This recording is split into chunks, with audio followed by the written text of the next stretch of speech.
আসসালামু আলাইকুম। Hello biker ভাই বন্ধুরা, আশা করি সবাই ভালো আছেন, সুস্থ আছেন। আপনাদের সামনে মালিকানা বাইক ও গাড়ির মালিকানা পরিবর্তনের সম্পর্কে কিছু কথা বলবো।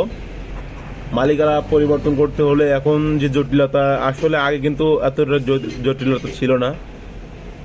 এখন নাম ট্রান্সফারের ক্ষেত্রে নিয়মে আগের ক্ষেত্রে অনেক এখন হার্ড হয়ে গেছে। কারণ আগে যিনি বাইক কিনছেন ওনার বিএসপি অ্যাকাউন্ট থেকেই অ্যাপ্লাই করলে হয়ে যেত।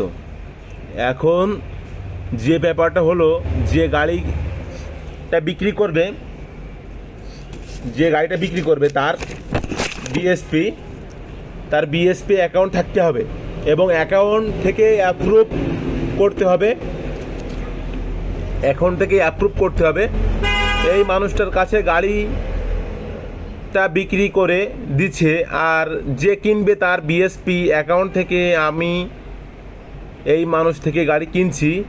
যখন 3টা বিএসপি অ্যাকাউন্ট থেকে সাবমিট করা হবে, তারপর অ্যাপ্রুভ করবে এবং এখান থেকে অ্যাপয়েন্টমেন্ট নিতে হবে।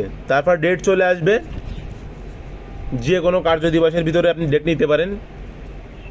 তারপরে বিআরটিএতে সবাইকে হাজির হতে হবে, দুই পক্ষের হাজির হতে হবে। তারপরে আপনার নাম পরিবর্তন সম্ভব হবে। তো ভালো থাকবেন, সুস্থ থাকবেন, আল্লাহ হাফিজ।